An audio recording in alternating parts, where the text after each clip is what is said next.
You know, it's said that we should stick to the facts. So here's the facts.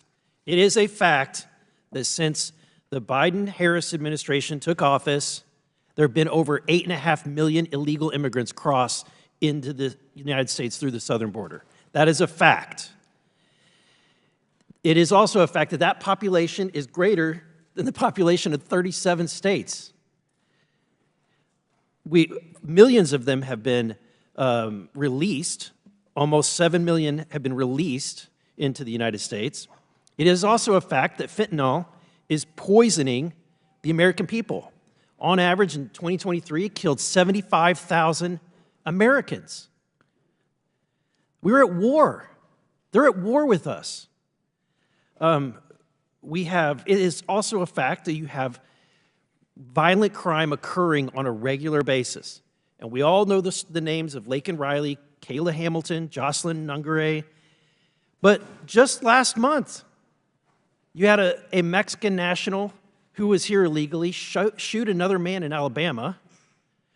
You had another individual just a few weeks earlier kill people in a drunken driving incident. In fact, there's been numerous cases where people are being killed by individuals who are not able to drive. In one case, an illegal immigrant took over a semi-truck and killed people. So these are all facts. You cannot ignore them. You cannot hide from them. So Mr. Krikorian, the state of Florida claimed that the federal court, that the Biden administration's policies, specifically the policies of parole and release, impose significant costs on the state in educating minor children, housing. In addition, you have hospital visits. Has there been any studies as to the financial costs? We know the human cost.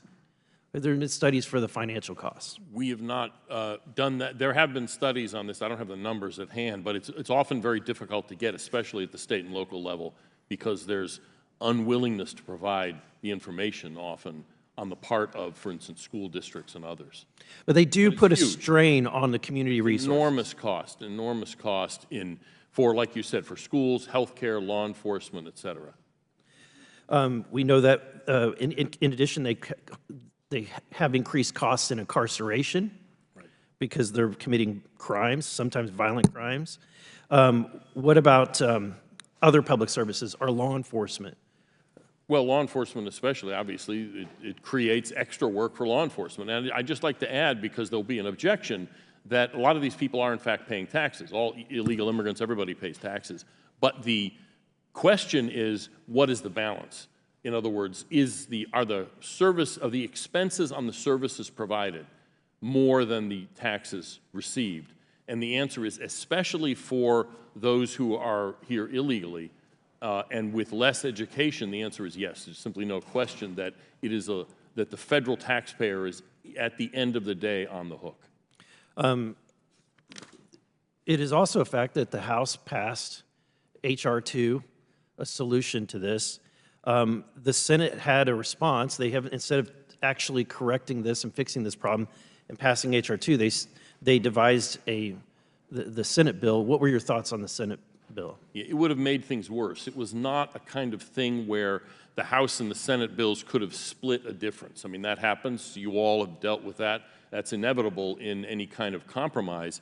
But the Senate bill was inherently problematic because it would have codified unlawful administration policies that lead to the release into the United States of illegal immigrants. Right. It would have actually even handcuffed a future president who wants to do the right thing from actually closing down the border. Right. That provision, that trigger that would have triggered an emergency ability to shut down the border would have expired basically, I think, in the middle of a new Trump administration. I think that was the thinking in the way they put it together.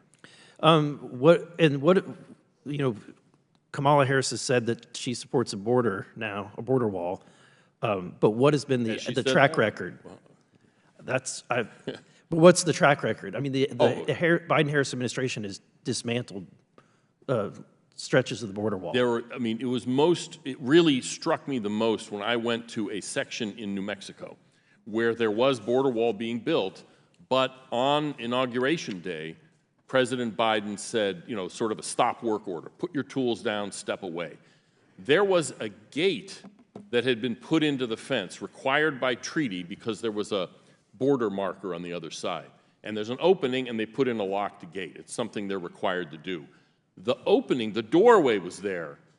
The gate wasn't, because the Biden administration had stopped construction. And so there was literally, it was almost like something out of Blazing Saddles, you know, where there's a fence, and then there's just this big opening in the fence, and it's because they stopped construction. Later, years later, the administration said, okay, well, maybe we'll plug some of those holes.